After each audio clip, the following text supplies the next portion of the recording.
प्रणाम।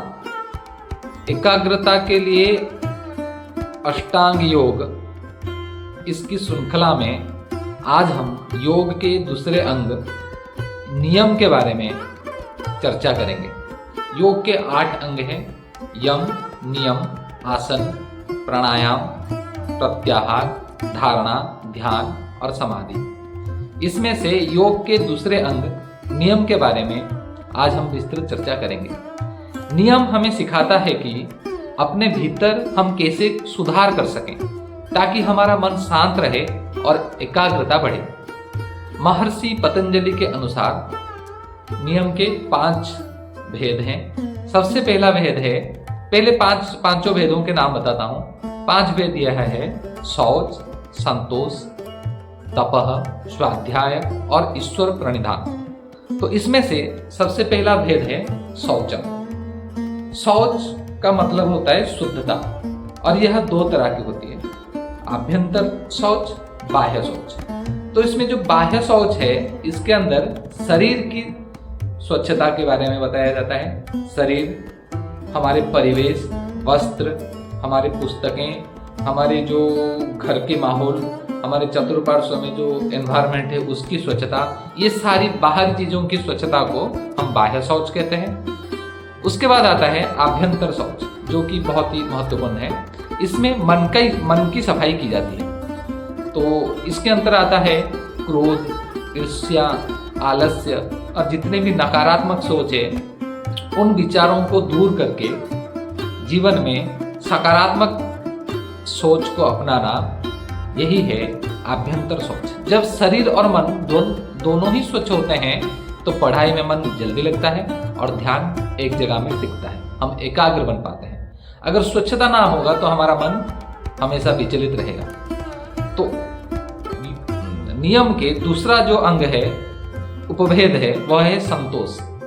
संतोष के बारे में महर्षि पतंजलि कहते हैं, यथा प्राप्तेन संतुष्टि ही। जो मिला है उसमें प्रसन्न रहना ही संतोष है। हम क्या करते हैं, दूसरों के साथ अपना तुलना करते हैं। तो बार बार तुलना करने से, दूसरों के साथ खुद की तुलना करने से मन अशांत रहता है। संतोष से तनाव कम होता है और आत्मविश्वास बढ़ता है। संतोषी मन एकाग्र मन होता है। ठीक है। तो नियम के जो तीसरा उपभेद है वह है तपः। तपस्या के बारे में, तपः शब्द का अर्थ है अनुशासन और सहनशीलता। शीतोष्ण सुख दुखादि द्वंद्व सहनम तपः। सुख दुख, सर्दी गर्मी, हार जीत, शोक हर्ष इत्यादि जितने भी द्वंद्वात्मक चीजें हैं इस दुनिया में, इन सबको धैर्यपूर्वक स्वीकार करने को तपस्या कही जाती है। ठीक है। तो द्वंद्वों का सहन करना तपः कहलाता है। नियमित अध्ययन, समय पर उठना, मोबाइल में स्क्रीनिंग टाइम कम देना, जो निर्धारित किए हैं, जो नियम हम अपने लिए बनाए हैं, उसके ऊपर डटे रहना, ये सब तपः के अंतर्गत आता है। कमिटमेंट जिसको हम कह सकते हैं, तपस्या मतलब कमिटमेंट।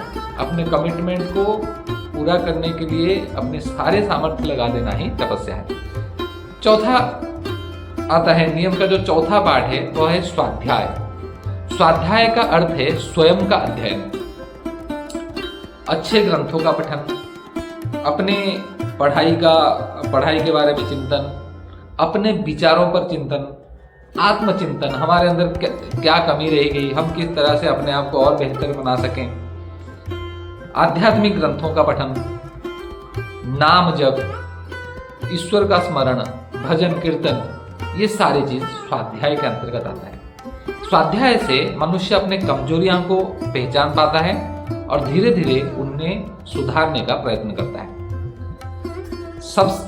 अंत में नियम के जो 5वां उपभेद है वह है ईश्वर प्रणिधान।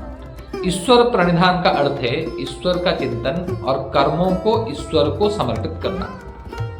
परिणाम की चिंता छोड़कर पूरे मन से प्रयास करना ही सच्चा समर्पण है।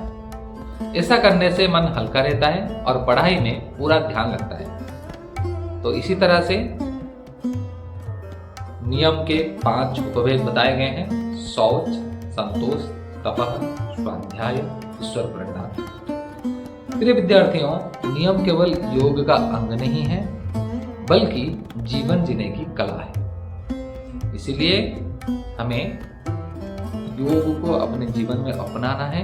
योग के साथ साथ इनके जो 8 अंगों के बारे में बताया गया है, उसको भी जीवन में हमें साथ साथ लेकर चलना है, जिससे हमारा जीवन सुखमय हो सके और हम अपने जो इच्छा कर रहे हैं, जो प्राप्त करने के लिए, उसको हम आसानी से प्राप्त